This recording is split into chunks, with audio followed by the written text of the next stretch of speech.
نہ چل سکا اگر میں تیرے دین پر، تو اور راستہ کہاں سے لاؤں گا؟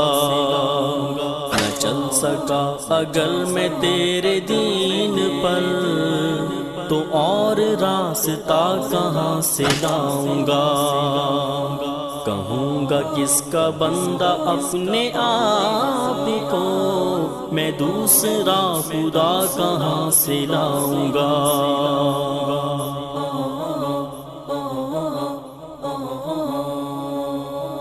اگر نہ آخر اب میں آپ کے سامنے خطاب کے لیے درس کے لیے دعوت دیتا ہوں حضرت العلامہ فضیلۃ الشیخ محترم جناب پروفیسر عبداللہ ناصر رحمانی صاحب حافظہ اللہ تعالی امیر جمعیت اہل حدیث سندھ، آپ کے سامنے تشریف لاتے ہیں، فلیتفضل مشکور۔ ان الحمد لله نحمده ونستعينه ونستغفره ونعوذ بالله من شرور انفسنا ومن سيئات اعمالنا، من يهده الله فلا مضل له ومن يضلل فلا هادي له، واشهد ان لا اله الا الله وحده لا شريك له، واشهد ان محمدا عبده ورسوله۔ يا أيها الذين آمنوا اتقوا الله حق تقاته ولا تموتن إلا وأنتم مسلمون۔ يا أيها الناس اتقوا ربكم الذي خلقكم من نفس واحدة وخلق منها زوجها وبث منهما رجالا كثيرا ونساء، واتقوا الله الذي تساءلون به والأرحام إن الله كان عليكم رقيبا۔ يا أيها الذين آمنوا اتقوا الله وقولوا قولا سديدا يصلح لكم أعمالكم ويغفر لكم ذنوبكم، ومن يطع الله ورسوله فقد فاز فوزا عظيما۔ اللهم صل على محمد وعلى آل محمد كما صليت على إبراهيم وعلى آل إبراهيم إنك حميد مجيد۔ اللهم بارك على محمد وعلى آل محمد كما باركت على إبراهيم وعلى آل إبراهيم إنك حميد مجيد۔ سبحانك لا علم لنا إلا ما علمتنا إنك أنت العليم الحكيم۔ رب اشرح لي صدري ويسر لي أمري واحلل عقدة من لساني يفقهوا قولي۔ لقد قال الله سبحانه وتعالى أعوذ بالله من الشيطان الرجيم من همزه ونفخه ونفثه بسم الله الرحمن الرحيم۔ قل إن كنتم تحبون الله فاتبعوني يحببكم الله ويغفر لكم ذنوبكم والله غفور رحيم۔ عن أنس بن مالك رضي الله تعالى عنه قال قال رسول الله صلى الله تعالى عليه وسلم ثلاث من كن فيه وجد بهن حلاوة الإيمان، أن يكون الله ورسوله أحب إليه مما سواهما، وأن يحب المرء لا يحبه إلا لله، وأن يكره أن يعود في الكفر بعدما أنقذه الله، كما يكره أن يقذف في النار، او کما قال صلی اللہ تعالی علیہ وسلم۔ معزز علماء کرام اور معزز اور مکرم سامعین،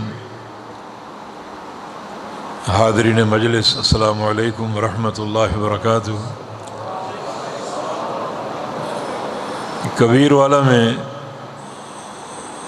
اس مسجد کا افتتاح آج عمل میں آ رہا ہے، اور مجھے بھی اس نئی مسجد کو دیکھنے کا شوق تھا۔ اس کے علاوہ یہ بھی ایک جستجو تھی کہ اللہ کی رضا کے لیے بہت سے جماعتی دوستوں اور ساتھیوں سے ملاقات ہو جائے گی۔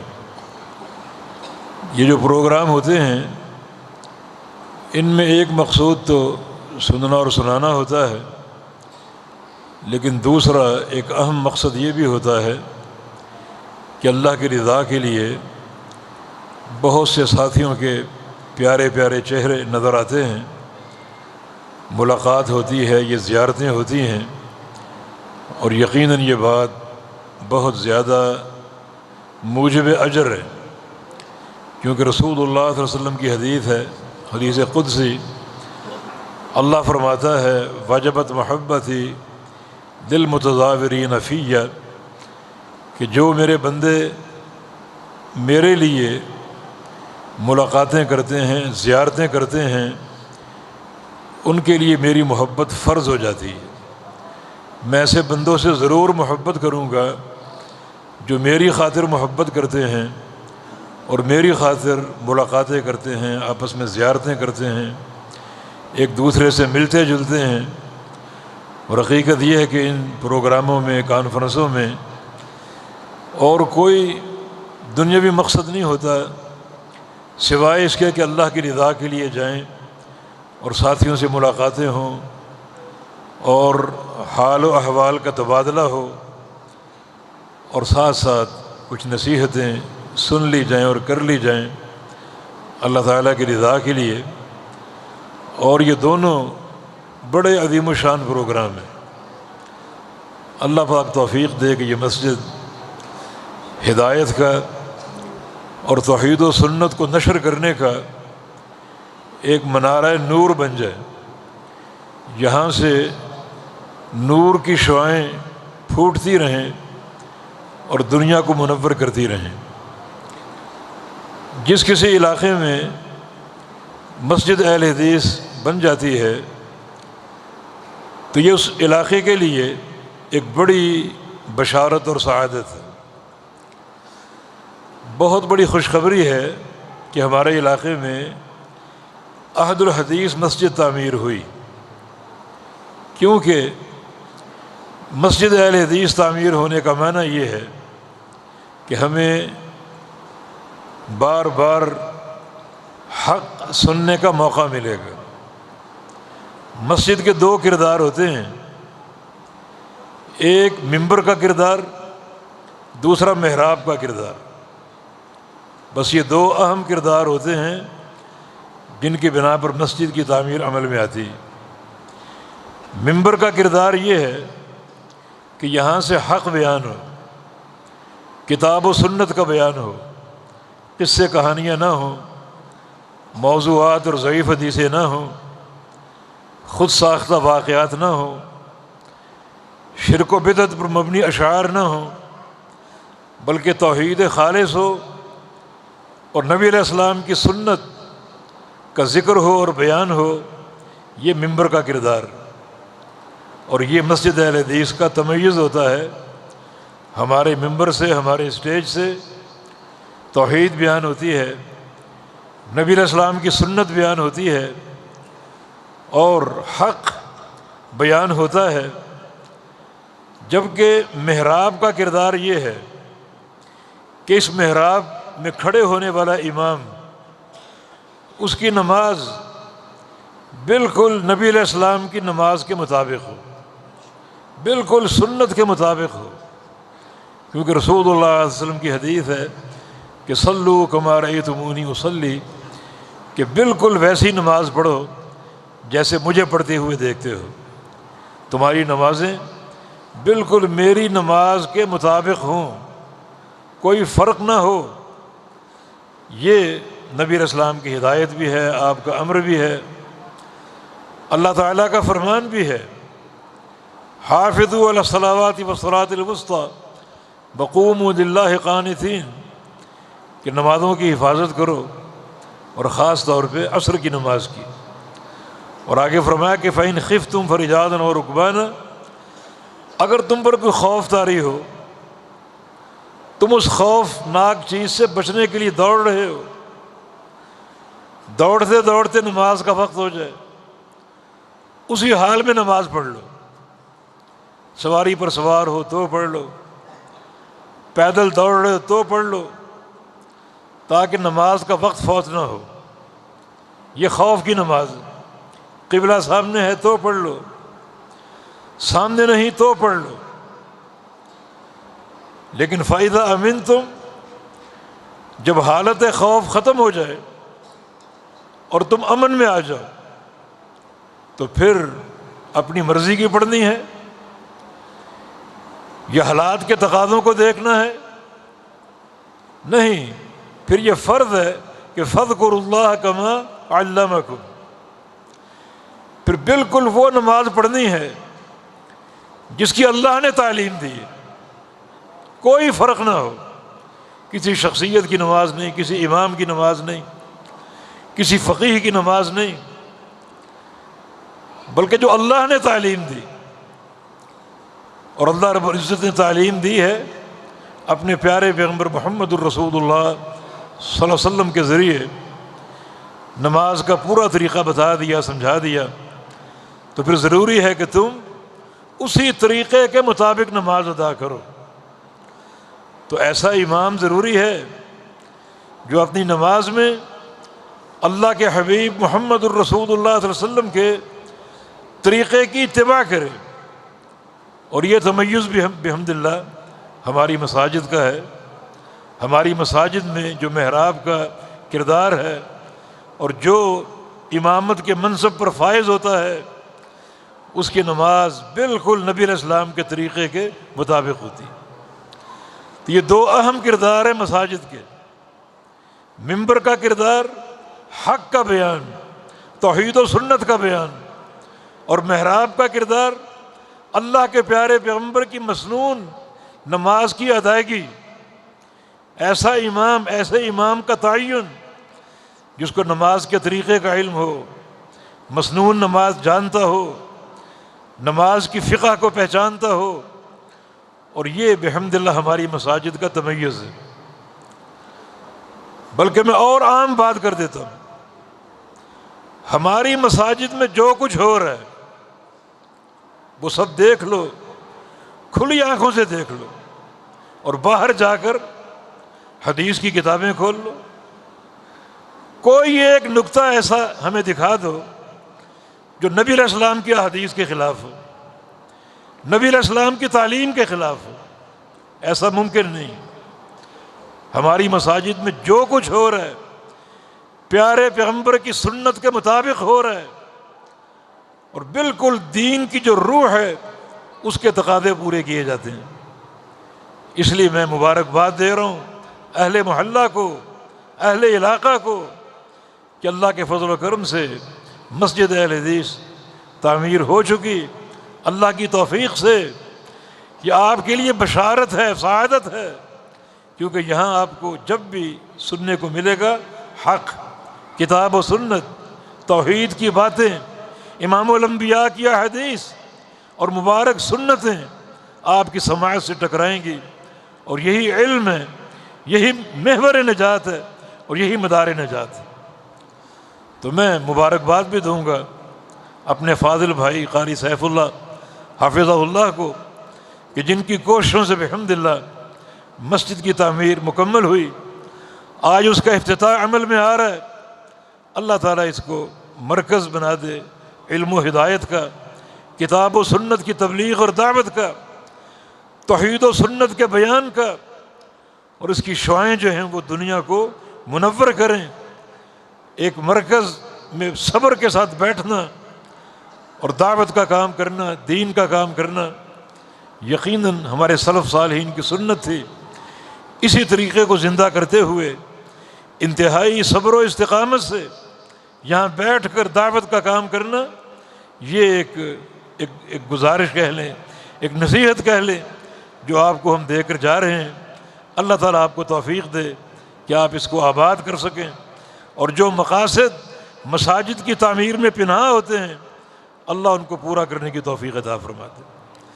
وقت کافی ہو چکا، اور مجھ سے قبل آپ نے بالخصوص ہمارے مایہ ناز عالم دین جناب شیخ ضیاء الحق بھٹی صاحب حافظہ اللہ کی ایک مدلل مثالوں سے آراستہ اور دلائل کے ساتھ گفتگو سنی ہے، اور ایک صافی منہج 2 جملوں میں بیان کر دیا۔ ہمارے منہج میں اور اغیار کے منہج میں کیا فرق ہے؟ فرق یہ ہے کہ ہم سب کچھ کتاب و سنت کے تابع بناتے ہیں، قرآن و حدیث کے پیچھے چلتے ہیں، قرآن و حدیث کو دیکھتے ہیں، قرآن و حدیث کو پڑھتے ہیں، قرآن و حدیث کو سنتے ہیں، اور جو ہدایات اور باتیں ہمارے سامنے آئیں ان کو اپناتے جاتے ہیں، ان کی پیروی کرتے جاتے ہیں۔ لیکن اغیار میں کیا ہے؟ اپنی فقہ کی روشنی میں ایک راستہ متعین کر لیا، ایک راستہ متعین کر لیا، پھر جو بھی دین ہے، مسائل ہیں، بلکہ قواعد ہیں، اسی راستے کو بچانے کے لیے استعمال کیے جاتے ہیں۔ جعلی قاعدے بنائے جاتے ہیں تاکہ جو راستہ ہم نے متعین کر لیا انہیں بچا سکیں۔ اس اصطلاح کا نام ہے انتصار مذہب۔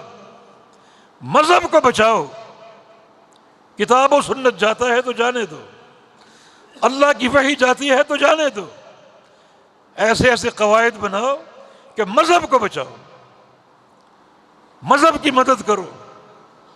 اللہ اکبر!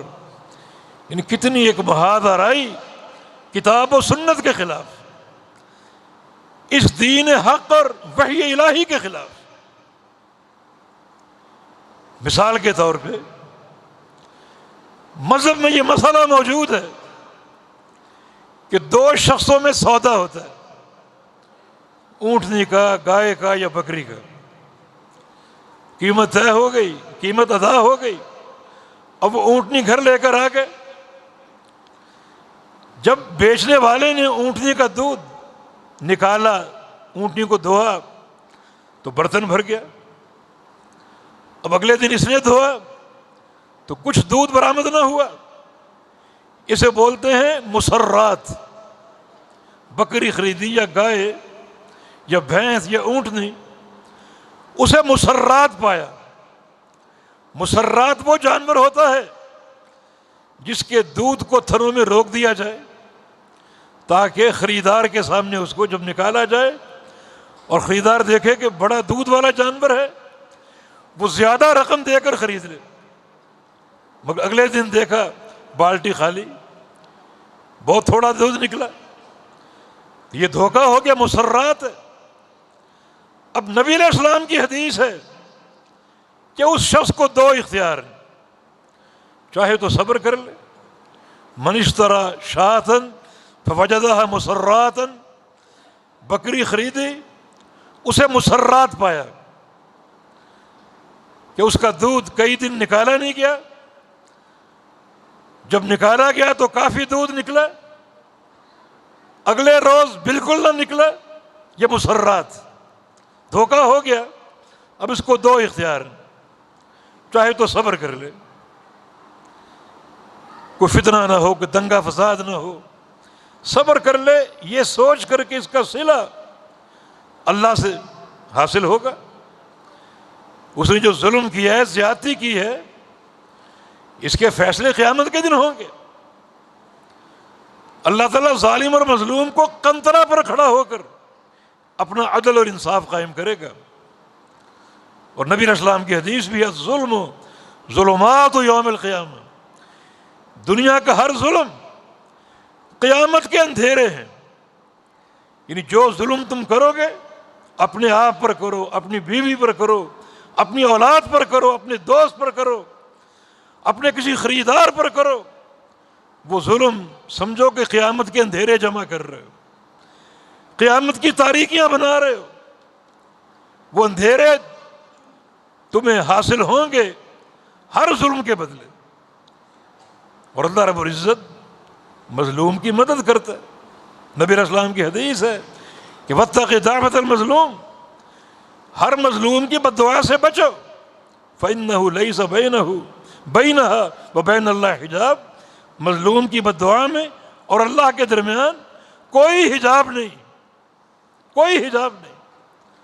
تو ان فرامین کو سامنے رکھتے ہوئے وہ صبر کر لے کہ مجھ سے دھوکہ ہوا، مجھ پر ظلم ہوا، اللہ اس کا بدلہ دے گا، اور یا پھر وہ بکری اس کو 3 دن کے اندر واپس کر دے۔ 3 دن میں.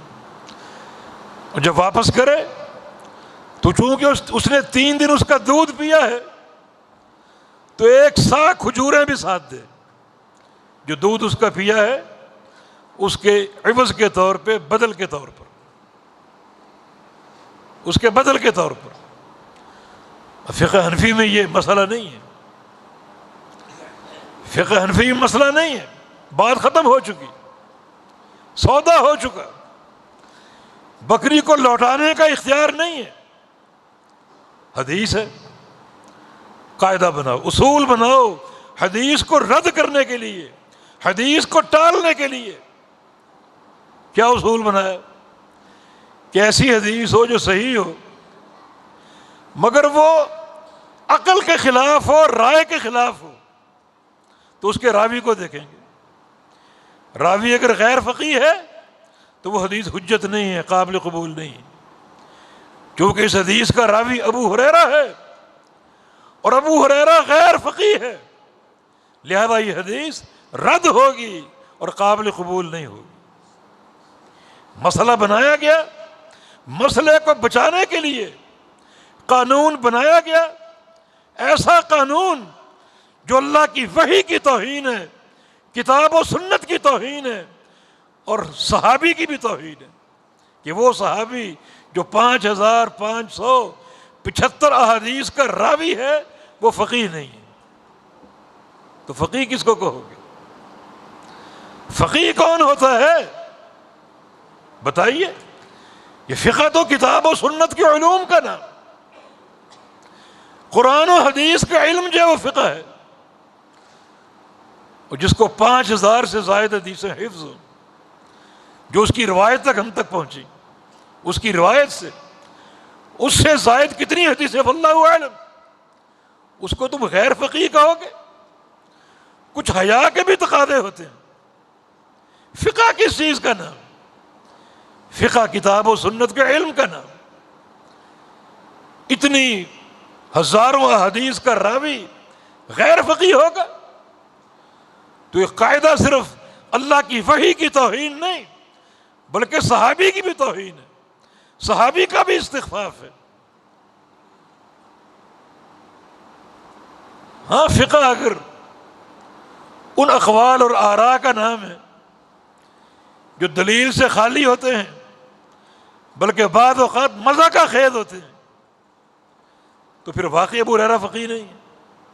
فقہ اگر کتاب و سنت کا نام ہے تو پھر یہ فقیہ ہیں، فقہاء کے سردار ہیں. اور فقہ اگر ذاتی اقوال اور مزہ کا خیز باتوں کا نام ہے، بعض اوقات ایسی باتیں جو شرم و حیا سے عاری ہوتی ہیں، تو پھر واقعی ابو ہریرہ فقیہ نہیں. وہ ہدایہ میں ایک مسئلہ لکھا ہے نا، 2 بندے چوری کرنے جائیں، ایک اندر کود جائے مکان میں، ایک باہر کھڑا ہے. جس نے چوری کی، جو چوری کرنے اندر گیا ہے، اس نے سامان سمیٹا، گٹھڑی بنائی، جمع کی اور باہر والے کو دے دی. باہر والے لے کر اپنے گھر روانہ ہو گیا. اب دونوں پکڑے گئے، کس کا ہاتھ کٹے گا؟ اندر جانے والے کا یا باہر کھڑا ہونے والے کا؟ جواب، کسی کا ہاتھ نہیں کٹے گا، کسی کا ہاتھ نہیں کٹے گا. حاشیے میں اس کی علت کیوں؟ جس نے چوری کی وہ لے کر نہیں گیا اور جو لے کر گیا اس نے چوری نہیں کی. حالانکہ منظم ڈاکہ ہے یہ، جو باقاعدہ ایک پلاننگ کے ساتھ ہوا. تو اندر جائے کہ میں باہر کھڑا ہوں گا، باہر کی نگرانی کروں گا اور تو جمع کر کے سامان مجھے دے گا، میں حفاظت سے اس کو لے جاؤں گا. ایک منظم ڈاکہ ہے. اس لیے ہم کہتے ہیں اگر یہ فقہ نافذ ہو گئی تمہارے مال محفوظ نہیں ہے. اس طرح گھروں میں چوریاں ہوں گی دیدہ دلیری کے ساتھ، جب پتہ ہاتھ نہیں کٹے گا، سزا نافذ نہیں ہو سکتی، تو کس کا مال محفوظ ہے پھر؟ اگر یہ فقہ ہے تو واقعی ابو ہریرہ فقیہ نہیں تھے. اور اگر فقہ ایک نور ہے، ایک علم ہے کتاب و سنت کا، قرآن و حدیث کا، تو ان سے بڑا فقیہ کون ہو سکتا ہے؟ جس کے سینے میں اللہ رب العزت نے ہزاروں حدیثیں جمع کر دیں. ان احادیث کا نام ہی تو علم اور فقہ ہے. نبی علیہ السلام کی ایک حدیث ہے، مشہور حدیث، جو آپ نے میدان مینا میں دعا کی تھی، نظر اللہ امرن سمع منی حدیثا فحفظہ فوعاہ فاداہ کما سمعہ. اللہ اس شخص کا چہرہ تر و تازہ کر دے جو میری ایک حدیث کو سنے، اس کو یاد کر لے، اس کو سمجھ لے اور آگے پہنچا دے. اس کا چہرہ تر و تازہ ہے دنیا میں بھی اور قیامت کے دن بھی. اور پھر نبی علیہ السلام نے آگے فرمایا کہ ان فرامین کو آگے پہنچاؤ.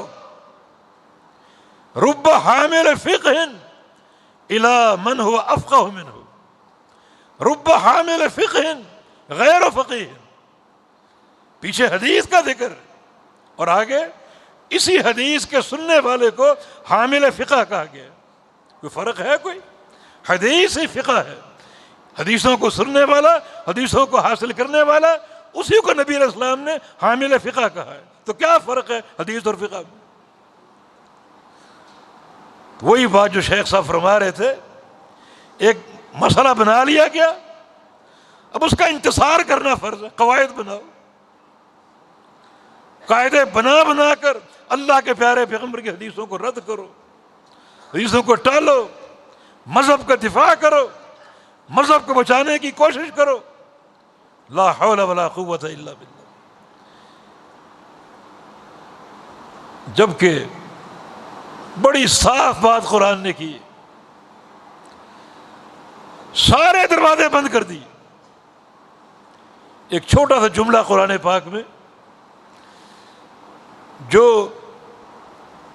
شرط اور مشروط دو چیزوں پر مبنی، وَإِن تُطِيعُوهُ تَهْتَدُوا. اگر تم صرف میرے پیغمبر کی اطاعت کرو گے تو ہدایت پر ہو. بس شرط اور مشروط. تمہاری ہدایت مشروط ہے ایک شرط کے ساتھ. وہ شرط کیا ہے؟ میرے حبیب کی اطاعت. اطاعت کا معنی کیا ہے؟ اطاعت کا لفظ یہی طاعن سے ماخوذ ہے، اور طاعن کا معنی خوشی، خوش ہو کر کوئی کام کرنا.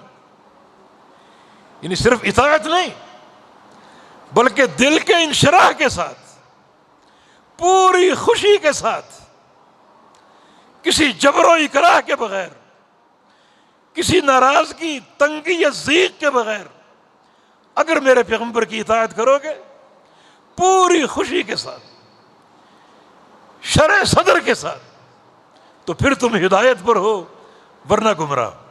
دو ٹوک بات، شرط اور مشروط. شرط کیا ہے؟ میرے حبیب تمہاری ہدایت، تمہاری اصلاح، تمہاری کامیابی. یہ مقید ہے میرے پیغمبر کی اطاعت کے ساتھ. اگر امام الانبیاء کی اطاعت کرو گے تم ہدایت پر ہو.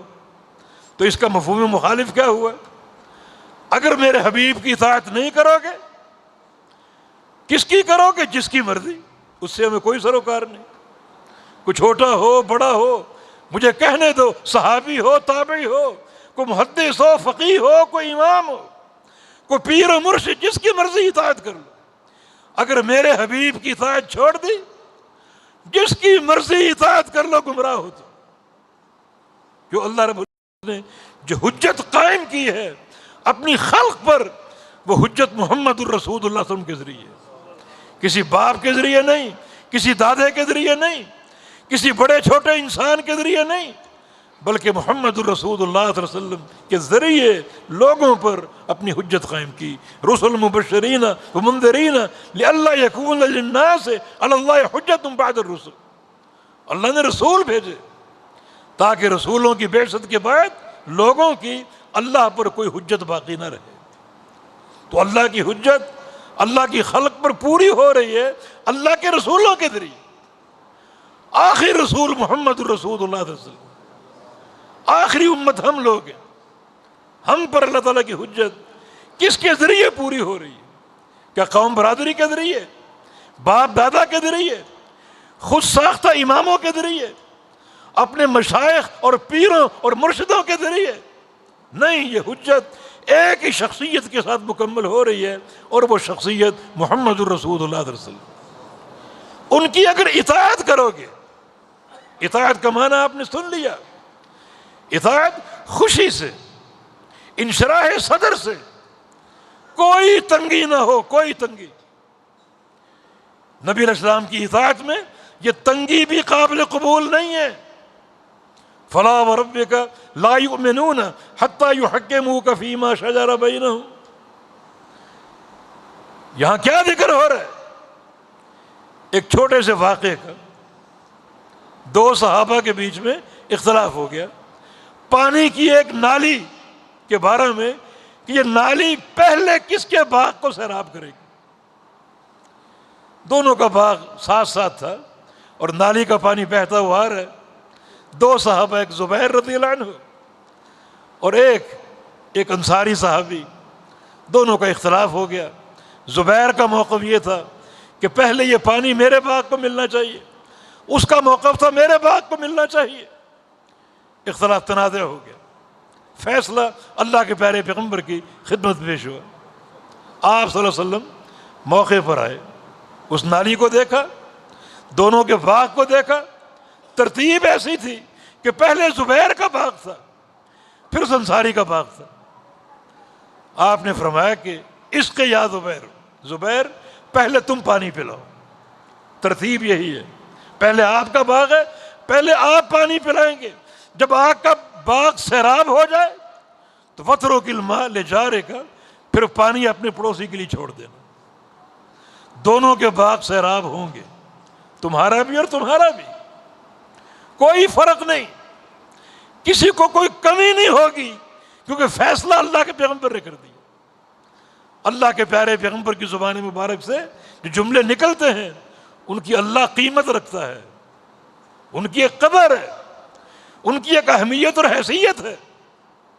ایک دفعہ نبی علیہ السلام گھر سے باہر تشریف لائے، جناب رافع رضی اللہ عنہ ہنڈیا پکا رہے تھے، بکرا بھون رہے تھے۔ فرمایا کہ اس میں سے دستی کی جو بوٹی ٹکڑا ہے وہ مجھے کھلاؤ۔ وہ دستی نکال لی، نبی علیہ السلام کو پیش کی، آپ نے تناول فرمائی۔ رافع ایک دستی اور دو، دوسری بھی نکال کے پیش کر دی، وہ بھی آپ نے تناول فرما لی۔ رافع ایک دستی اور دو، عرض کیا کہ دو ہی دستیاں ہوتی، بکرے میں تین تو نہیں ہوتی، دو ہی ہوتی، دونوں آپ کو پیش کر چکا ہوں۔ فرمایا کہ میرے کہنے پر اگر ہنڈیا میں ہاتھ ڈالتے تیسری بھی مل جاتی۔ آپ کی زبان کا لفظ، جملے کوئی معمولی نہیں ہوتے، اور یہی بات آپ نے فرمائی کہ زبیر اپنے باغ کو تم سیراب کرو اور بعد میں پانی اپنے پڑوسی کو چھوڑ دو۔ لیکن پڑوسی صبر نہ کر سکا، نبی علیہ السلام کے فیصلے پر ایک ہلکا سا نقد بھی کر دیا کہ آپ نے زبیر کے حق میں فیصلہ دیا کیونکہ وہ آپ کی پھوپھی کا بیٹا ہے، صفیہ کا بیٹا ہے۔ اللہ کے پیارے پیغمبر نے تو اس بات کو سن لیا اور صبر کیا، کوئی اس کا جواب نہ دیا، اللہ نے جواب دیا۔ فلا وربک لا یؤمنون حتی یحکموک فیما شجر بینہم۔ یہ لوگ قسم کھائی، نہیں، یہ بات غلط ہے انصاری کی، تیرے رب کی قسم، یہ لوگ اس وقت تک مومن نہیں ہو سکتے جب تک اپنے تنازعات میں، اپنے اختلافات میں آپ کو حاکم نہ مان لیں۔ یعنی مومن نہیں ہو سکتے، مومن نہیں ہو سکتے جب تک آپ کو حاکم نہ مان لیں۔ ثم لا یجدوا فی انفسہم حرجا مما قضیت، پھر اس کے بعد آپ کا فیصلہ سن کر اپنے سینوں میں، اپنے دلوں میں ایک ذرہ برابر تنگی بھی محسوس نہ کریں۔ وَيُسَلِّمُوا تَسْلِيمًا، اور آپ کے فیصلے کو شرح صدر کے ساتھ، دل کی گہرائیوں کے ساتھ قبول کر لیں۔ آپ نے سمجھا یہاں کیا بات ہو رہی؟ دیکھو یہاں معاملہ دنیا کے دو ٹکوں کا ہے، ایک پانی کی نالی کا، پانی کی نالی کا، عقیدے کا مسئلہ نہیں ہے، نماز کا، روزے کا، حج یا زکوٰۃ کا مسئلہ نہیں ہے جو دین اسلام کے ارکان ہے، ایک دنیاوی مسئلہ ہے پانی کی نالی کا۔ اللہ کے پیغمبر نے فیصلہ دیا اور اس انصاری صحابی نے اس پر یہ تبصرہ کر دیا۔ اللہ تعالیٰ کیا فرما رہا ہے کہ یہ مومن نہیں ہو سکتے جب تک آپ کو حاکم نہ مان لے۔ اب یہاں چار باتیں ہیں۔ ایک شخص اگر آپ پر ایمان رکھتا ہے اور اپنے تنازعات میں آپ کو حاکم نہیں مانتا، قرآن کہہ رہا ہے مومن نہیں ہو سکتا۔ اور اگر آپ کو حاکم مان لے مگر فیصلہ کسی اور سے کراتا ہے کہ ٹھیک ہے آپ رسول ہیں، عشق ہے، محبت ہے، یہ ہے اور وہ ہے، مگر مسائل میں فیصلہ میرا امام کرے گا، بس مومن نہیں ہو سکتے۔ آپ کو حاکم مانے، آپ سے فیصلہ کریں۔ اچھا حاکم مان لیا، فیصلہ بھی کرا لیا، اب تو مومن ہوگا نہیں، اس کو قبول بھی کرنا ہے۔ حاکم مان لیا، فیصلہ کرا لیا، قبول نہیں کیا، مومن نہیں ہو سکتے۔ اچھا اگر حاکم مان لیا، فیصلہ بھی کرا لیا اور قبول بھی کر لیا، اب تو مومن ہوگا نہیں، اس فیصلے کو سن کر قبول کرنے کے بعد اپنے دل میں ایک ذرہ برابر خلجان، کھٹک یا تنگی بھی محسوس نہ کریں، پھر مومن ہو۔ یہ پیارے پیغمبر کے فیصلے کی شان ہے، نبی علیہ السلام کے فیصلوں کی شان ہے۔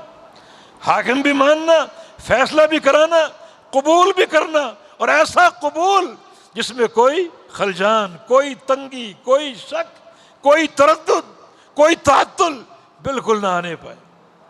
وہی وَإِن تُطِيعُوا، اگر خوشی سے میرے پیارے حبیب کے دامن کو تھامو گے، ہر معاملے میں ان کی اطاعت کرو گے، ان کی پیروی کرو گے، تہتدوا، پھر تم ہدایت پر ہو۔ اور اگر ایسا نہیں ہے، تم ہدایت پر نہیں ہو، تم گمراہ ہو۔ تو کتنے دو ٹوک فیصلے، کتنے دو ٹوک فیصلے، یعنی اختلافات میں تو خاص طور پہ ایک ہی جہت متعین ہے اور وہ اللہ اور اس کے رسول کے فیصلے کی، بس۔ وَمَا اخْتَلَفْتُمْ فِيهِ مِنْ شَيْءٍ فَحُكْمُهُ إِلَى اللَّهِ، جس مسئلے میں تمہارا اختلاف ہو جائے، کوئی فقہی مسئلہ ہو، اعتقادی مسئلہ ہو، اس کا فیصلہ اللہ ہی کرے گا، اللہ کے سوا کوئی نہیں کرے گا۔ آج اختلاف کی بنیاد کیا ہے کہ ہم نے فیصلے لوگوں پر چھوڑ دی۔ شافعی کہتا میرا امام کرے گا، اس کو قبول کریں گے۔ حنفی کہتا میرا امام کرے گا، حنبلی کہتا میرا امام کرے گا، مالکی کہتا میرا امام کرے گا، اور اللہ کہتا ہے حکم الی اللہ، اس کا فیصلہ میں کروں گا۔ یہ محاذرہ ہی نہیں، اللہ اور اس کے رسول کے مقابلے میں شخصیات کو کھڑا نہیں کیا گیا، بس یہ فیصلہ کریں گے۔ حالانکہ اختلافات میں یہ بات متعین ہے، اللہ اور اس کے رسول کے علاوہ اختلافات کا فیصلہ کوئی نہیں کر سکتا۔ یا ایھا الذین آمنوا اطیعوا اللہ واطیعوا الرسول واولی الامر منکم فإن تنازعتم فی شیء فردوہ الی اللہ ورسولہ۔ اختلاف ہو یا تنازع ہو جائے، کسی کے پاس نہیں جانا، اس کو لوٹا دو اللہ اور اس کے رسول کی طرف، بس۔ اور آج ہر مسئلے میں اختلاف ہے،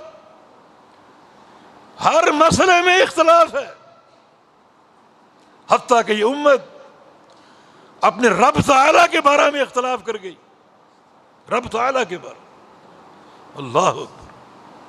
ایک قول یہ کہ اللہ تعالیٰ عرش پہ مستوی، ایک قول یہ کہ اللہ تعالیٰ ہر جگہ ہے، ایک قول اللہ تعالیٰ ہر چیز کے اندر ہے، وہ خالق ہے، مخلوق کو پیدا کر کے اس میں حلول کر جاتا ہے، اور ایک قول یہ کہ اللہ تعالیٰ لا مکان ہے۔ رب تعالیٰ کے بارے میں جہاں رب تعالیٰ کے بارے میں تعارف نہ ہو، اس قسم کی باتیں ہوں، تو وہ قوم ہمیشہ ذلت اور نحوست کا شکار رہے گی،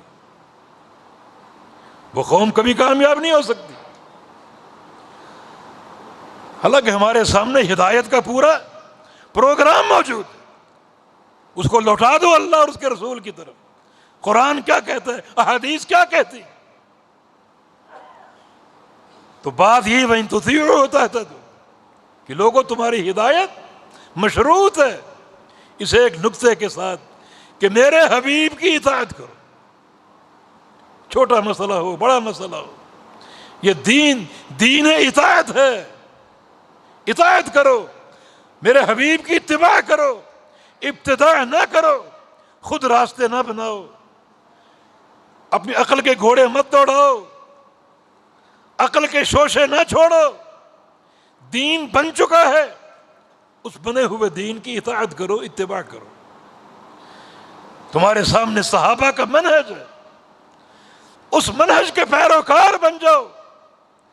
صحابہ کرام تو اللہ کے پیارے پیغمبر کے حکم کے بغیر حرکت تک گوارا نہیں کرتے تھے, ایک حرکت تک.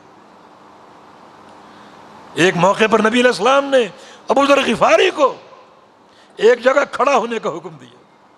لا تبرح مکانک, ابو ذر یہاں کھڑے ہو جاؤ, یہاں کھڑے ہو جاؤ, یہاں سے ہلنا نہیں, ہلنا نہیں. میں کہیں جا رہا ہوں, جب تک واپس نہ ہوں یہاں سے تم نے ہلنا نہیں, یہاں کھڑے رہو.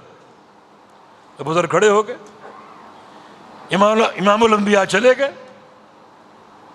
اور کہیں غائب ہو گئے, نظروں سے اوجھل ہو گئے, اور تھوڑی دیر بعد ایک بڑا خوفناک دھماکہ ہوا, جیسے کوئی بم کا دھماکہ ہوتا ہے.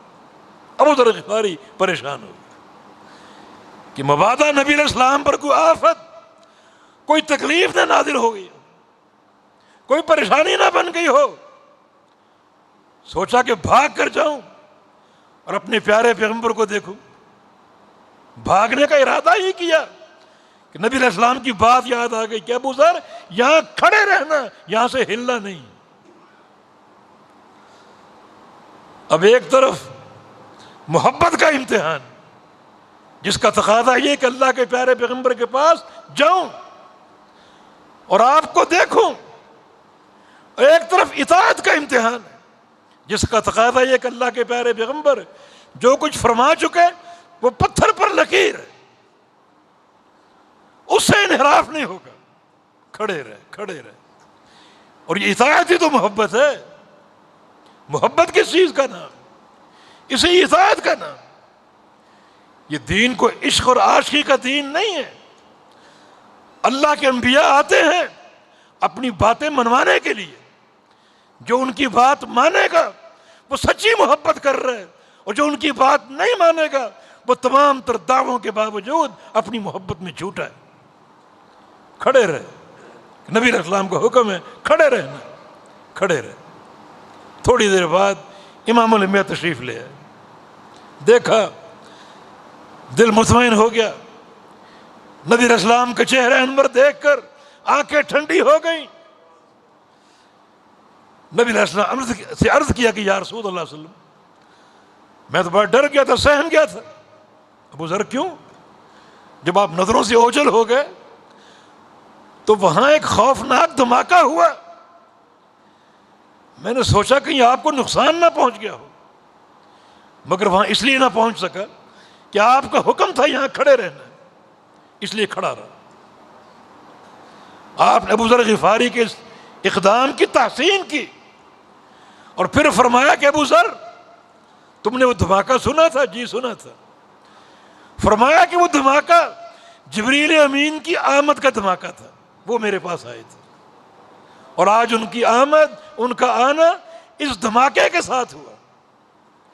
حالانکہ جبریل امین 23 سال آئے, کبھی ایسا دھماکہ نہیں ہوا, آج یہ دھماکہ کیوں ہوا؟ فرمایا کہ آج جبریل امین ایک بڑا اہم حکم اللہ کی طرف سے لے کر آئے. اس حکم کی تعظیم اور اس کی ہیبت میں یہ زوردار دھماکہ ہوا. بڑا اہم حکم, بڑا اہم پیغام لے کر آئے. اس پیغام کی تعظیم کے لیے, اس پیغام کی تکریم کے لیے, اور اس کی ہیبت دلوں میں پیوست کرنے کے لیے, اور اس کی اہمیت کو اجاگر کرنے کے لیے یہ دھماکہ ہوا. پیغام کیا ہے؟ میرے بندوں کو بتا دو, اپنی امت کو بشارت دے دو، بشارت دے دو کہ آپ کی امت کا وہ فرد جو توحید پر مر جائے اس پر جہنم حرام ہے، وہ جنتی ہے، یہ پیغام دے دو۔ توحید کا عقیدہ جنت کے داخلے کی نوید ہے، یہ پیغام دے دو۔ اس پیغام کی ہیبت، اس کی عظمت کو اجاگر کرنے کے لیے یہ زوردار دھماکہ پیدا ہوا تاکہ یہ بات بھی دھماکے کے ساتھ امت تک پہنچے۔ مگر پیش کرنے کا مقصد یہ ہے کہ صحابہ کرام کی جماعت جن کا ایمان قیامت تک کے لیے مثالی ایمان ہے، ان کی اطاعت کا جذبہ کیا تھا۔ یہاں سے ہلنا نہیں، ہلے نہیں، حالانکہ تکلیف دہ صورتحال بظاہر بن چکی تھی، ہلے نہیں امام الانبیاء کی اطاعت میں۔ جنگ خیبر آپ کو یاد ہے، خیبر کا جھنڈا آپ نے آخر میں کس کو دیا؟ علی رضی اللہ عنہ۔ آپ نے فرمایا تھا کل خیبر کا جھنڈا اس شخص کو دوں گا جو اللہ سے اور اس کے رسول سے محبت کرتا ہے، اللہ اور اس کا رسول اس سے محبت کرتے ہیں، اور اللہ اس کے ہاتھوں فتح دے گا۔ چنانچہ آپ نے جھنڈا جناب علی کو دیا۔ اللہ کے پیغمبر تشریف فرما ہے اور سامنے خیبر کی بستی، یہودیوں کی بستی، علی جھنڈا پکڑ لو، ٹھیک ہے روانہ ہو جاؤ۔ اور روانہ اس طرح ہونا کہ انفذ علی رسلک، بڑے باوقار انداز سے، جو آپ کی ایک باوقار ایک چلنے کا انداز ہے، اس باوقار انداز سے روانہ ہو جاؤ۔ جب روانہ ہو جاؤ تو کھڑے نہیں ہونا اور دائیں بائیں جھانکنا نہیں، لا تلتفت یمینک ولا شمالک، نہ دائیں طرف جھانکنا ہے نہ بائیں طرف جھانکنا ہے، بس چلتے جانا ہے، حتیٰ کہ یہودیوں کی بستی جا کے اترو اور جا کر جہاد کرو، قتال کرو۔ علی نے جھنڈا پکڑ لیا، روانہ ہو گئے۔ اب چلتے چلتے ایک اشکال ذہن میں آیا جس کا تعلق جنگ سے تھا، جہاد سے تھا، قتال سے تھا، اس کا جواب اللہ کے پیغمبر سے لینا ضروری تھا۔ چنانچہ سوچا کہ پیچھے پلٹوں، اللہ کے پیغمبر کے پاس جاؤں، وہ سوال آپ کے سامنے رکھوں اور وہ جواب آپ سے لوں تاکہ رہنمائی مل جائے۔ یک لخت یاد آیا کہ اللہ کے پیغمبر نے تو فرمایا ہے کہ جھانکنا نہیں، رکنا نہیں، ٹھہرنا نہیں، چلتے جانا ہے، چلتے جانا ہے، حتیٰ کہ یہود کی بستی جا کر اپنے رفتار کو روکنا ہے۔ اب سوال بھی ضروری، اللہ کے پیغمبر پیچھے ہیں، علی آگے جا رہے ہیں، رکنا بھی نہیں ہے، آگے پیچھے دائیں بائیں جھانکنا بھی نہیں، چلتے جا رہے ہیں۔ اب دیکھو اطاعت، یہ اطاعت کا امتحان ہے نا۔ چلتے ہوئے بلند آواز سے اللہ کے پیغمبر سے سوال کی، یا رسول اللہ صلی اللہ علیہ وسلم الا ما اقاتل، یا رسول اللہ صلی اللہ علیہ وسلم ان یہودیوں سے آپ نے لڑنے کا حکم دیا، کب تک لڑنا ہے، جہاد کب تک کرنا ہے؟ چلتے چلتے سوال کی، یہ اطاعت ہے۔ کوئی تعویل نہیں کی کہ ایک اہمیت ہے، نہیں، جو اللہ کے پیغمبر کے ظاہری الفاظ ہیں انہیں پکڑ لیا، انہیں پکڑ لیا اور چلتے جا رہے۔ الا ما اقاتل، کس چیز پہ قتال کرنا ہے، کب تک قتال کرنا ہے؟ رسول اللہ صلی اللہ علیہ وسلم نے بھی بلند آواز سے جواب دیا کہ قاتلہم حتی لا تکون فتنہ، علی اس وقت تک قتال کرنا ہے جب تک شرک ختم نہ ہو جائے، یا سارے یہودی مارے جائیں یا اسلام قبول کر لیں، جب تک خیبر کی بستی میں شرک موجود ہے اس وقت تک قتال کرنا۔ اطاعت، جذبہ اطاعت، نبی علیہ السلام کے فرامین پر عمل اور فوری۔ یہ تو مردوں کا قصہ ہے، جب آیات حجاب اتری، پردے کی آیتیں، آپ جانتے ہیں کہ پردے کا حکم عشاء کی نماز میں آیا تھا، رات کا وقت تھا، صحابہ نے عشاء کی نماز پڑھی، نبی علیہ السلام کے پیچھے پردے کی آیتیں آئیں اور وہ آیتیں لے کر اپنے گھروں میں چلے گئے، اپنی عورتوں کو جمع کیا، بیوی بیٹیوں کو، بہووں کو، اپنی ماؤں کو، دادیوں کو جمع کیا، اللہ کا فرمان سنا دیا، حجاب کا حکم آ چکا، پردے کا حکم آ چکا، اللہ کا فرمان پہنچ گیا۔ اب خاص طور پہ انصار عورتیں انہیں ایک پریشانی لائق ہو گئی کہ صبح فجر کی نماز ہم نے مسجد میں جا کے ادا کرنی ہے، ہمیشہ ہمیشہ مسجد میں ادا کرتے ہیں، صبح بھی جانا ہے، لیکن گھروں میں اوڑھنیاں نہیں ہیں، وہ مکمل حجاب نہیں ہے، کیا کریں؟ نماز بھی پڑھنی ہے، حجاب بھی لینا ہے، اللہ کا امر آ چکا، کیا کریں؟ اللہ اکبر۔ اب یہ انصار عورتیں رات بھر اپنے گھر میں کپڑے جمع کرتی رہیں، بستر کی چادر پھاڑ رہی ہیں، اور جہاں کو فاضل کپڑا نظر آئے پھاڑ رہی ہیں، اور رات بھر سیتی رہیں تاکہ بڑی اوڑھنی بن جائے۔ بڑی اوڑھنی وہ ہوتی ہے کہ سر پہ ڈال لیں تو پاؤں تک جسم چھپ جائے، اتنی بڑی چادر۔ اتنی بڑی چادر گھر میں موجود نہیں، اللہ کا امر آ چکا، حجاب کا حکم آ چکا، اور نماز بھی پڑھنے جانا ہے، وہ بھی ضروری۔ اب رات بھر یہ عورتیں سوئی نہیں، کپڑے جمع کیے، کوئی کپڑا یہاں سے لیا، کوئی ٹکڑا وہاں سے لیا، اور رات بھر سیتی رہیں حتیٰ کہ فجر کی اذان تک تمام انصار عورتوں کی اوڑھنیاں تیار ہو چکی تھیں، اور وہ ساری خواتین اپنے گھروں سے اوڑھنیاں لے کر نکلی، پورے لباس میں لپٹی ہوئی اور پورے حجاب میں ملبوس ہو کر۔ اطاعت، یہ اطاعت، کوئی تعویل نہیں، کوئی قسم کا کوئی تعطل نہیں، کسی قسم کی تعطیل نہیں، کسی قسم کی تاخیر نہیں، بلکہ خوشی کے ساتھ، کیونکہ ان تطیعوہ، خوشی سے اطاعت کرو گے تو ہدایت پر ہو۔ یہ بھی الحمدللہ ہمارا منہج ہے، خوشی سے اللہ کے پیارے پیغمبر کے ہر فرمان کی تعمیل، ہر امر کی تعمیل، ہر حکم کی تعمیل، کوئی اکراہ نہیں، کوئی جبر نہیں، نہ یہ سوچ ہے کہ یہ حدیث فلاں ہمارے مسئلے سے ٹکرا رہی ہے، ہماری برادری کی فلاں رسم سے ٹکرا رہی ہے، ٹکراتی رہے، ہمارے سامنے نصب العین اللہ کے پیارے پیغمبر کی اطاعت کا، اللہ کے پیارے پیغمبر کی فرما برداری کا۔ جو حدیث آپ کے سامنے پڑھی تھی، اس میں جو پہلا حصہ ہے یہی پیغام ہے، یہی پیغام، ثلاث من کن فیہ وجد بہن حلاوۃ الایمان۔ تین چیزیں جس شخص کے اندر پیدا ہو گئی، اس میں ایمان کی مٹھاس آ گئی، ایمان کی حلاوت آ گئی۔ پہلی چیز کیا ہے؟ ان یکون اللہ ورسولہ احب الیہ مما سواہما، اللہ اور اس کا رسول اس کے نزدیک دنیا کی ہر شے سے، ہر شخصیت سے بڑھ کر محبوب ہو جائے۔ سب سے بڑھ کر محبت اللہ اور اس کے رسول سے ہو، ماں باپ سے بڑھ کر، قوم برادری سے بڑھ کر، اولاد سے بڑھ کر، مفتیوں سے بڑھ کر، فقہاء سے بڑھ کر، محدثوں سے بڑھ کر، صحابہ سے بڑھ کر، تابعین سے بڑھ کر، سب سے بڑھ کر محبت اللہ اور اس کے رسول کی۔ تو سب سے بڑھ کر محبت کیا ہے؟ دین اسلام میں محبت اطاعت کا نام، پیروی کا نام ہے۔ اللہ کے پیارے پیغمبر کا، اللہ تعالیٰ کا محبوب وہی ہے جو اللہ کے حبیب کی اتباع کرتے ہیں۔ قل ان کنتم تحبون اللہ فاتبعونی، اگر اللہ کی محبت کے دعوے دار ہو تو اس دعوے کی دلیل یہ ہے کہ میری اتباع کرو، میری اطاعت کرو، یہ محبت کی دلیل۔ افسوس ہے کہ آج ہم نے محبت کی راہوں کو تبدیل کر دی۔ ایک تو محبت کا نام ہم نے عشق رکھا، عشق، حالانکہ لفظ عشق اس معنی میں پوری شریعت میں کہیں نہیں ملتا، نہ قرآن میں نہ حدیث میں۔ لفظ تبدیل کیا، لفظ تبدیل کرنے کے بعد ہم نے عشقیہ باتیں شروع کر دی۔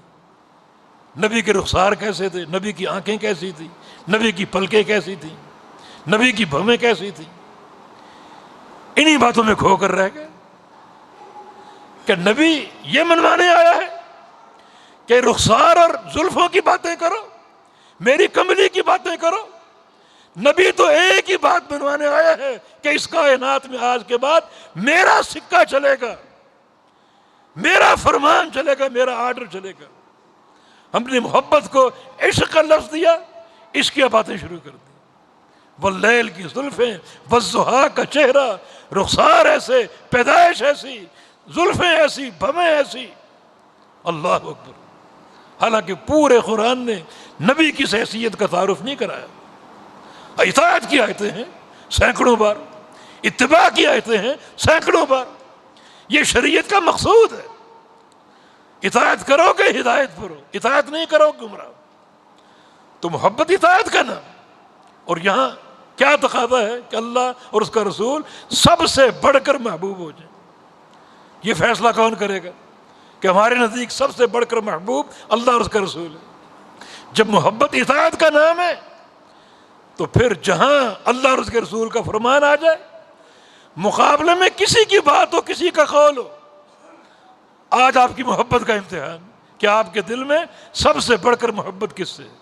اگر آپ نے اللہ اور اس کے رسول کی بات کو قبول کر لیا تو یہ ثبوت ہے، دلیل ہے کہ آپ کے دل میں اللہ اور اس کے رسول کی محبت بڑھ کر، اور اگر آپ نے اللہ اور اس کے رسول کے فرمان کو ٹکرا دیا، تعویلیں کی، ایسے قاعدے بنائے جن قواعد کی روح سے حدیثوں کا رد کرنا ممکن ہو، تو اس کا معنی یہ کہ آپ کے دل میں اللہ اور اس کے رسول احب نہیں ہے، سب سے بڑھ کر محبوب نہیں ہے، سب سے بڑھ کر محبت آپ کو اس سے ہے جس کی بات آپ مان رہے ہیں۔ ایمان کی حلاوت، ایمان کی مٹھاس، یہ سکینت قلبی، فلاح کا پروگرام، جنت کا پروگرام کہ اللہ اور اس کے رسول کو سب سے بڑھ کر محبوب بنا لو۔